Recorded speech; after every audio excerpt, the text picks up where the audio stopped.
it's me. And this is not the type of content I usually upload on this channel. This will not be an adventurous, funny, or happy vlog. This will be the story of my life. Major trigger warning, this video will include topics such as suicide, mental health, and self-harm. I'm uploading this video on December 23rd, 2019, because it's a really important date for me. 2 years ago today was the beginning of my clean streak. I can say that I'm clean for 2 years now, which is something I never imagined I'd be able to say. How did I end up here? I was born in a small town in Latvia. Honestly, it was a boring town, but I spent most of my childhood with my dad and my mom and my brothers, I guess. The thing I remember most from my childhood, except for like hanging out with my friends, I remember spending a lot of time with my dad. We were kind of like best friends. Obviously, at one point, the fairy tale had to end, and I was 9 years old. It was December 2009, 10 years ago, that my dad told me he's moving to the United Kingdom, which is across the continent. As a 9-year-old, I didn't understand what that meant, but I was mad. Obviously upset. I saw my dad packing bags and just leaving. It was supposed to be like a 1 or 2 year thing, that he'd just get some money and then go back. But sometimes things don't go quite as that. I was always this happy child. I was so happy. It was insane. Obviously, I had a lot of childhood traumas, which is the reason I'm still scared of many things today. But my childhood was so much greater than most of my friends, and I'm really grateful for that. But things started going downhill after my dad left. He came to Latvia a few times a year. Whenever he came over, whenever he was in Latvia, I just cried my eyes out because I was so happy. It was really hard on me.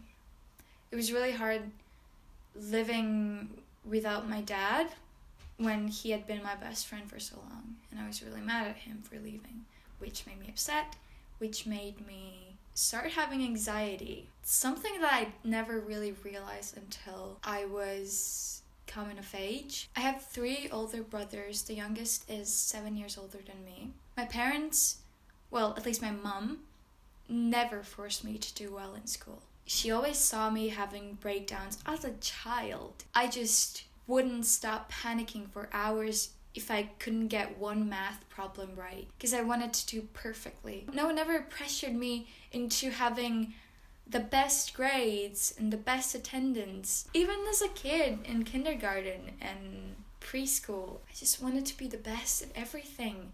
And I don't know what happened, why this happened, why I always had this feeling. And I thought it was because of my 3 older brothers. I just wanted to do better than them. We have a big age difference, but I still wanted to be as smart as them. And it's not like my brothers were like geniuses. They all excelled in a certain subject. But I was like, I can't just focus on one thing. I need to be amazing at everything that is possible on this whole planet. I just started doing every single sport I could.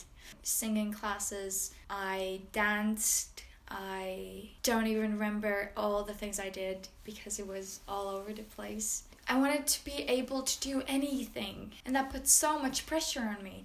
I put so much pressure on myself when nobody told me to do these things. Then I started secondary school, which is 5th to 9th grade. All of my friends went to different schools. They weren't in the same class as me, and I lost all my friends. And I thought, okay, that's cool. I'm gonna have new friends. I'm gonna make new friends in my class. Nope. The way I was bullied, sometimes I have no idea how I went through that. This one time I ended up at the hospital. Other times I was sent to the school nurse. I remember my first panic attack very clearly because I was bullied for it for so long. I had to quit athletics because of that panic attack. It happened during my athletics practice. We were running, but I wasn't feeling well even before the race. We had to do a speed race basically. And I remember I was so nervous because I couldn't understand what we had to do. We had to pass on this thing, but I didn't understand how that was happening, and I kept asking questions. And the people I went to the athletics club with they just made fun of me for not knowing how to play that game. So I was just like freaking out because everyone was depending on me, and they were just telling me, if you don't do this exactly like it's supposed to be done, we will kill you. It was my turn.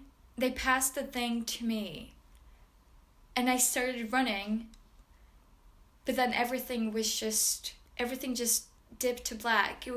I couldn't understand what was happening. I thought I was dying. Nearly passed out. I fell to the ground. I couldn't breathe. It was the weirdest feeling of my life. And only months later, I was told that was a panic attack. That happened in like the second semester of 5th grade. And a few months later, during summer, I was at my godmother's wedding. The next day, we were on our way back to my hometown, which was like 6 hours away. But we decided to take a stop in a capital city. I was just sitting in the backseat. My brothers were in the car. And I couldn't breathe again. I told my mom, I think I'm dying. I don't know what's up. I just can't breathe. And we found like a nurse office or something in this shopping center nearby. So we went there and they gave me an inhaler because they thought I was having like an asthma attack. It didn't help me. And I just remember sitting there on my back so vividly. I was just sitting there in the nurse's office thing. And I was just like looking at my mom. And everything was like dizzy. I couldn't see shit. It was so bad. And when the inhaler didn't help, they called the ambulance and they drove me to the hospital. Just 12 years old. Literally like 2 weeks before that I turned 12. The next morning, the doctors came to me and they told me that they're signing me out because they have the diagnosis. On August 20th, 2012, I was diagnosed with panic disorder, which is something I don't think a 12-year-old should have. So that was a few days before 6th grade. And 6th grade was the worst fucking time of my entire life. My schedule was like this. Waking up, spending 2 hours until my first class for some reason. Then I had my classes, then I went straight home, I walked my dogs, did my homework. By that time I was so tired I couldn't do anything else. Then I waited until 1 a.m. when my mom got home so I could go to sleep. So every day I slept for like 5 hours, I barely ate, I barely did anything except for school. Also, all of my brothers had moved out. So I was living along with my mom, but actually I was just living by myself, and my mom just got the groceries. And I saw her sometimes on the weekends. I was just 12 years old, and I was living a very independent life. The way I was bullied, I wouldn't want my worst enemy to have the amount of bullying I had. I think the second day of 6th grade, I was sent to the hospital. I never told anyone how the whole thing actually happened.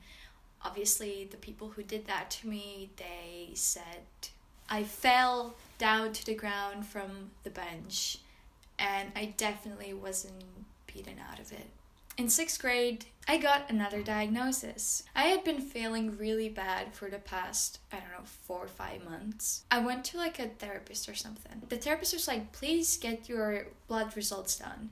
So that's what I did. And on the day I took the blood results, I was just like at school. Then I came home at 3 p.m. and I saw that I had like 20 missed calls from my mom. And I called her in panic. Then she told me, please pack your bags. You're going to be at the hospital for like a month because the blood results said that you have diabetes. And I'm just going to include this part. You do not get diabetes from eating too much sugar. I got diabetes because of the stress levels I had as a 12-year-old. I was bullied. I had practically lost my dad. I didn't have any friends.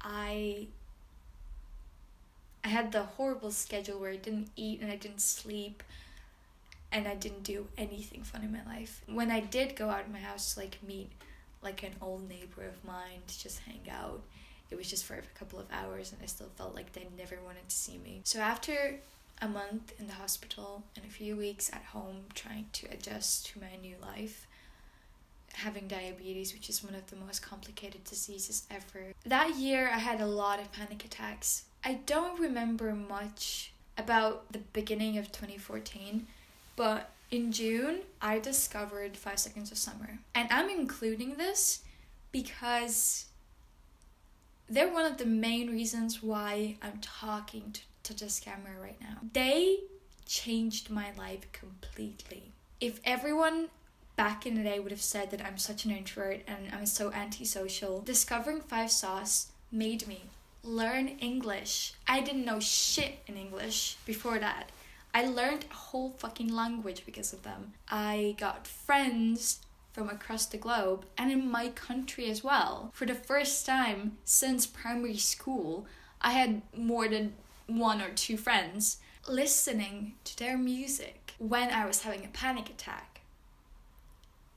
Cured me. My best friend at the time could tell you this, that if I was feeling really panicky or diabetes got bad or just something bad happened to my health and I wasn't feeling well, my friend just had to put a 5 sauce song on and within minutes I was completely okay. I just started 8th grade and we had a new student in class and we became friends within a few weeks. She was my best friend through the last years of secondary school. So everything at school was just so much safer. I stood up for people. I remember this horrible thing happened to my friend. I got the guts to go to this group of guys who were like 2 years older than me, go there alone and just stand in front of them, call them out on their bullshit and told them to stop hurting my friend. And I never imagined myself doing that.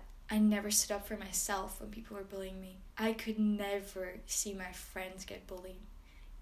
It's like so much harder than anything. Through 5 seconds of summer, I also made a friend who I'm also not gonna name because of the things I'm gonna talk about next. Like the 3 of us, my friend in class, her and me, we became best friends. In 9th grade, I got a bit distant from my best friend in class, but I got really close to my friend who lived an hour and a half away from me. Let's call the person Ash. Before 9th grade, I just started coming to terms with my sexuality. I started listening to Halsey and I just discovered this term, bisexual. And then a few months later, Ash came out to me as bisexual. I kind of pretended that I didn't know what that means, although I knew.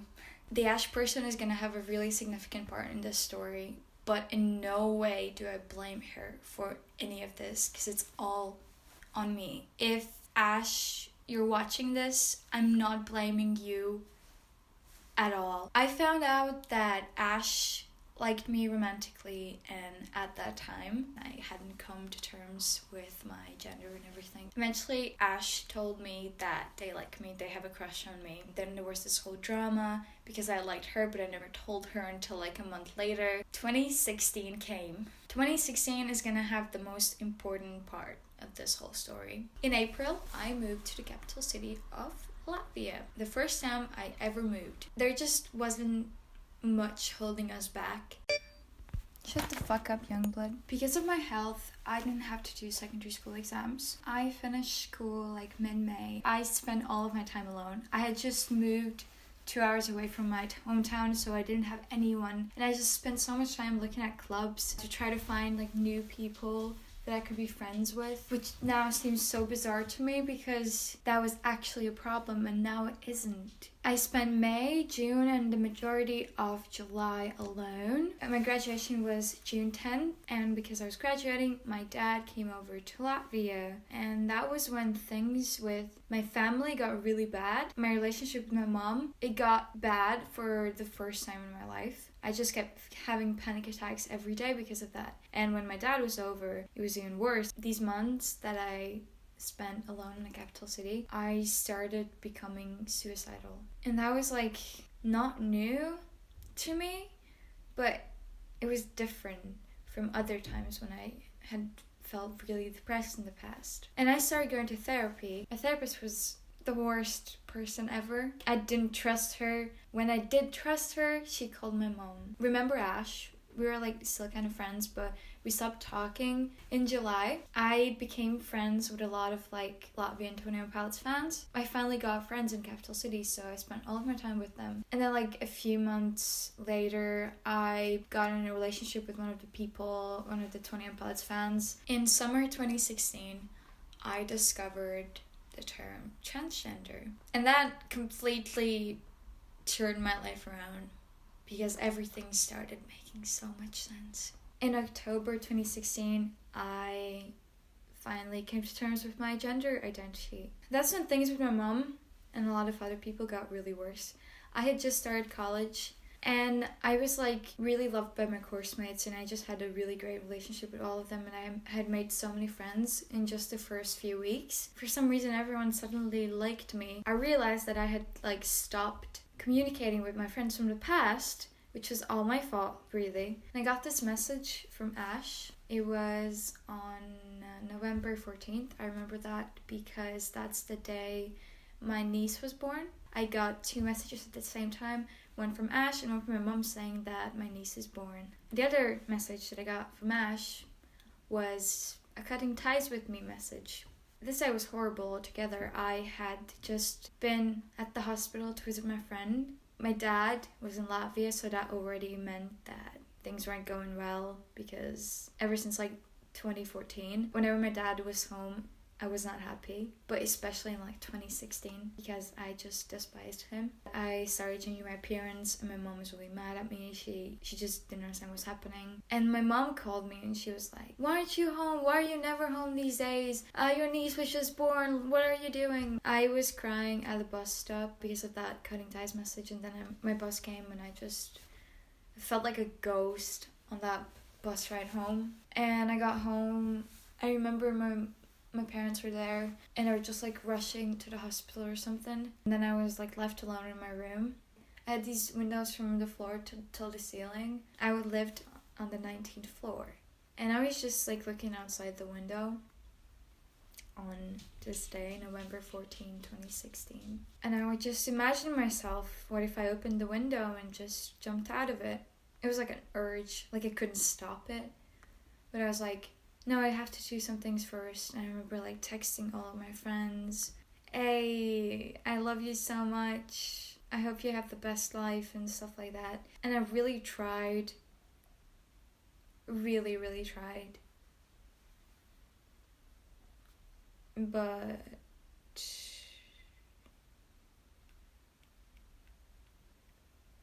I did physically harm myself that day. November 2016. Unfortunately, it didn't end with that. My friends like caught up on me like sending these messages to them, like these super sweet messages, and they made a group chat or something where they talked about it. And then somebody called me, and I remember I became really good friends with them because of that night. It wasn't the only time they had saved me that year, and later on. And then this one night, the episode came back, or continued, I don't know. And I called the person who called me the other day. On this very day, the 23rd of November, I had this rant on my Twitter. Don't call me by she or pronouns anymore. Twitter was fun, but it's time to leave, and I haven't used that account since that day. And after that, I attempted suicide again. The friend who called me on the 14th of November, she came over to my apartment and we just sat in the staircase for a really long time, and I texted my therapist that I'm gonna kill myself. And she called my mom. I got horrible texts from my mom. My brother and her were like looking for me everywhere, and I survived that night. But my mom, I can't even explain. It was horrible. After this incident, my therapist told my mom that I need a psychiatrist. I've been going to my psychiatrist since December 2016, and she is the best doctor I've ever had for my mental health. She has helped me so much, and I'm so grateful to have had her for 3 years now. When I started going to my psychiatrist, she gave me a couple of diagnoses. The first one was derealization, which I had assumed I have for a couple of months before that. I started having these episodes when I was in 6th grade, but I never knew that it was like a mental disorder because I had no idea what mental health even is. In December, I cut my hair for the first time, and that's when my relationship with my mom got so much worse.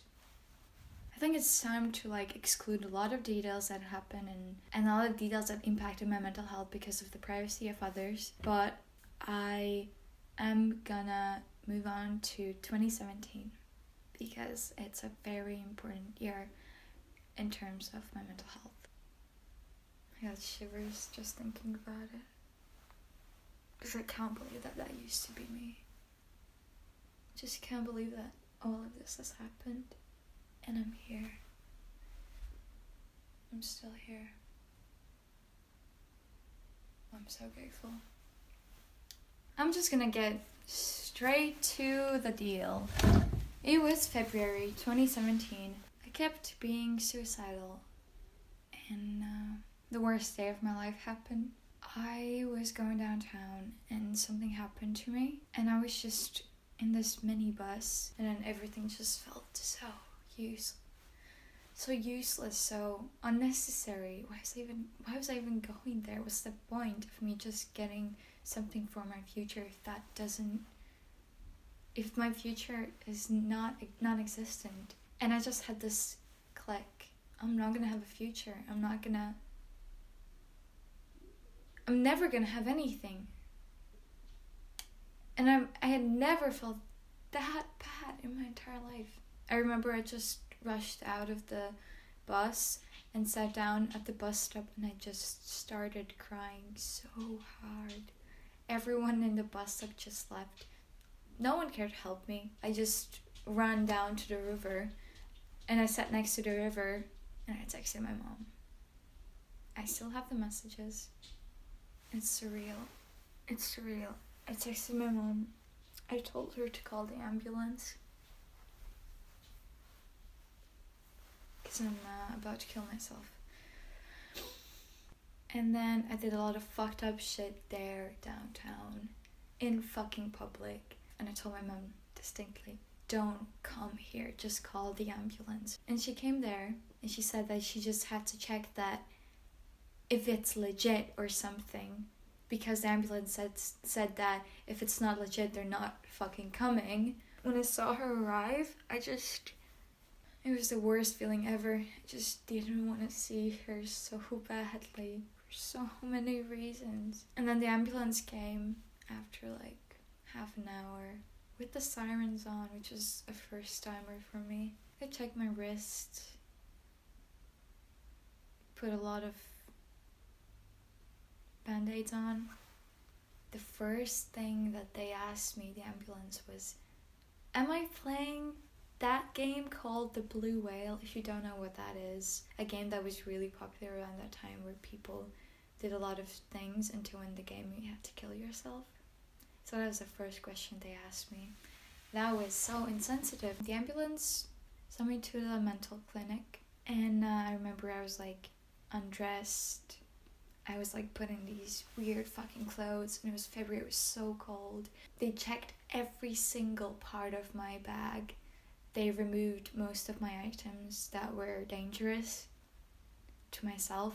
Interrogated me for 2 hours. I didn't say shit. It was horrible. The interrogation was the worst part. They gave me this super big coat so I wouldn't freeze, because I was like in clothes like this thin, and then I had to walk to my department of the mental clinic. I was obviously put in the women part of the mental clinic. I was just 16 years old. If I'd been 18 or older, then it would have been much worse, but I was 16. A lot of horrible things happened in my life during these weeks, but again, a lot of friends. I started talking more to the person who is now my best friend, who I'm now building a future with.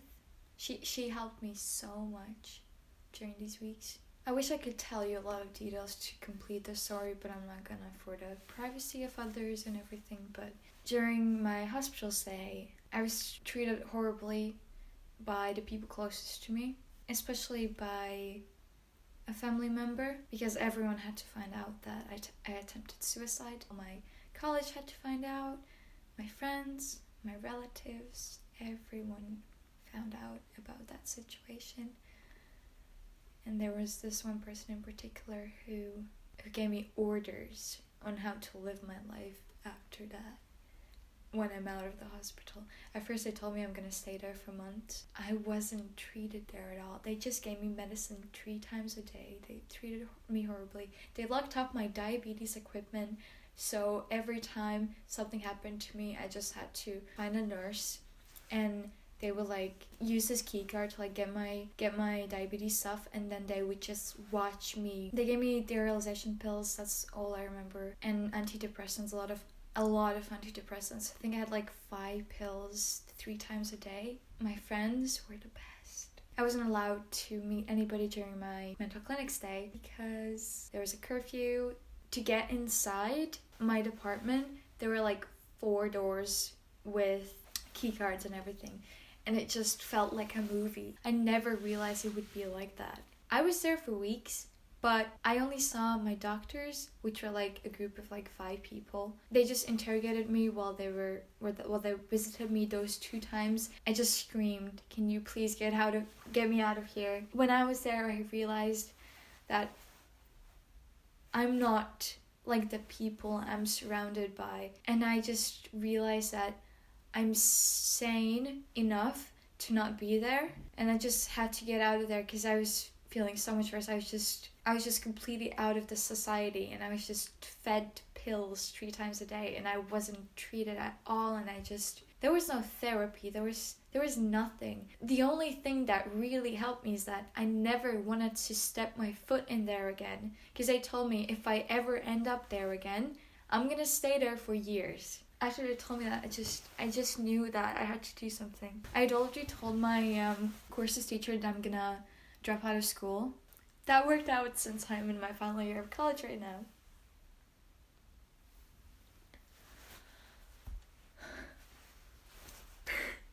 After I got out of the hospital, there was still a lot of shit going on in my life, but I had probably the best week in such a long time.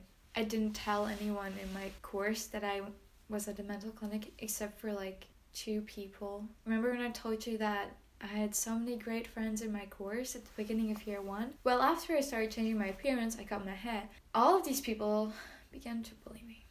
I was definitely not feeling worse because of that. Yeah, am I kidding? I talked to my teacher. It wasn't my first time like talking to her as like a psychologist. In my first year of college, I had a panic attack during my English class. She got me out of there, and we just talked for hours in March 2017. She said that she's gonna do her best to make sure that I stay in college and I continue my studies. And then sign this form. You're gonna have an individual plan. Only a couple of months ago, I found out that she was arguing with the school staff for days to make sure that happens. And she told me that she had never felt more proud of somebody as she felt about me. She told me this at the end of year 3 when I had just finished my exams. That individual plan helped me so much. I finished year 1. I finished year 2. I finished year 3 in my exams. And I'm currently in the middle of year 4, my final year of college. I'm doing my university application so I can move to the United Kingdom next year. And I'm doing my dissertation and everything else. And I'm here. Summary of 2017. Bad mental health. Diagnosed with ADHD. And I can most proudly say that even though 2017 was a horrible mess and so many bad things happened, it's been 2 years since my last suicide attempt.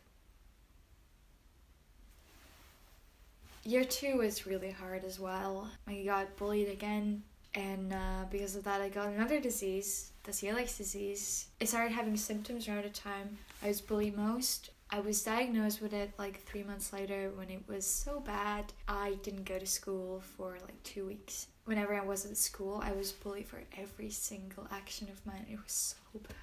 The bullying ceased eventually. Year 3 was a bit hard. It wasn't as hard as year 2, definitely. I made a fan account in February 2018, which was the time I was diagnosed with celiac disease. I became even closer with my current best friend. I've never loved someone platonically as much as I love my current best friend. I got all these friends around the globe. I met Dan and Phil. It was my first trip alone, and that was the beginning of a whole era. If the end of 2017 was my last proper suicide attempt, then I think you can understand that 2018 and 2019 have been much better years. Which is insane. You can see that there's just so much good that's been going on. And I've been doing this and I'm building my future right now. I actually care about my future. I care about what I'm gonna do tomorrow, what I'm gonna do 1, 3, or 5 years from now. I'm so excited to experience everything. And if I could tell my 2016 or 2017 or 2012 me that I care about my future, they would just laugh it off. But things change. Obviously, I wanted to relapse so badly in these 2 years, but I haven't. I have been at my worst in these 2 years, but I never relapsed. I never attempted anything again. I survived. In 2019, I got another disorder added to my list, which is OCD, which I really wasn't surprised about. Currently, I've run out of my OCD pills and I'm only taking my antidepressants, and I still haven't started my new ADHD pills. So this is like all over the place. If you've ever experienced any of the things mentioned in this video, first of all, I'm just deeply sorry. So sorry. Because I wouldn't wish this upon anyone. It's really hard being on Twitter actually, because you see bullying every day on there. I just wish the internet was like a safer environment, because the internet has helped me so much. None of these trips would have happened without it. I would have never saved my life. It's not that all these celebrities like Dan and Phil and 5 Seconds of Summer and 21 Pilots and everyone else, it's not that they saved my life. I saved myself. I saved myself and I saved my future, and I saved everything that's gonna happen to me. Whether good or bad, I'm just gonna get through it. And it's crazy to realize that I can't do it. It's the most important thing in the world to just keep living, to not just exist. If you're in your own little bubble and you just pretend that everything's okay, nothing is gonna go well for you. Because there's always a way. Sometimes I find myself saying that. Not always is there a way. But if you think about it, there is. Let's imagine you're at the bottom of the ocean. If you find the right equipment, you can get up there. I had this conversation with my psychiatrist during one of my last appointments, where I said, today is 3 years since I came out to the first person as trans. She was just talking about what a crazy 3 years it's been, and I was just like, I don't even want to think about it. And then she told me the one thing that made me sob for like 15 minutes. It's been 3 years, but you're still here.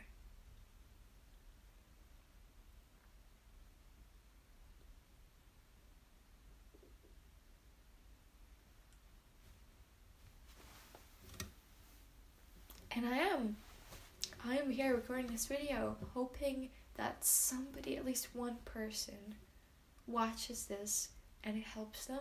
I want people to realize that they can share their pain to feel better. There are so many healthy outlets. You don't have to harm yourself. You don't have to harm yourself to be able to feel better eventually. You can't afford to lose your life, no matter what. It's so difficult. It feels impossible. And I've been through so many situations like that. And I'm always like, why do people keep telling me this? It's just a cliche. It never helps anybody. But it does. It's the truth. And people don't realize that some cliches are actually truth. The saying, time heals everything, is true. It's something that people should appreciate more. Because time does heal everything. Maybe you will never be 100% healed, but you will get to the better side. You don't have to be good, you just have to be better. Maybe one day you will actually feel good. Not just better, but good. And honestly, I just hope that everyone experiences that. Everyone struggling with mental health problems, please realize that your mental health affects your physical health. I'm just gonna go as far as saying that your mental health is your physical health. I don't like separating these two things because it's your health that is affected by all this. I was diagnosed with diabetes and celiac because of my mental health. But I'm here. I'm here and you can still be here. Maybe you can rewatch this video in a year. Maybe in 3 years. I am imagining my future and I'm so happy I get to do that. And I'm affected by mental health every day, mostly because of my panic disorder and ADHD and OCD and honestly just everything. Like everything at the same time. But I'm here and I'm owning up to all this. And despite feeling horrible physically because of my mental health, I still somehow have managed through all this, and I think I'm the strongest person I know. And that is a crazy thing that I can say right now. And it was the first time I ever said it, actually. Wow. I actually call myself strong. To achieve this, I had to go through years of self-acceptance, therapy, medicine. Even my mom. Remember 2016, 2017? It was a process. But in May 2018, my mom finally accepted my gender identity. Our relationship got so much better. We actually talk right now. Things have got so much better. So much better. It's not good, but it's better. And that's all I'm hoping for. Everyone is deserving of a better future. Everyone deserves to find their cure in themselves. And one day, you can say it with me. I'm looking forward to the future. And I truly hope you get to say that soon. Thank you so much for watching this video.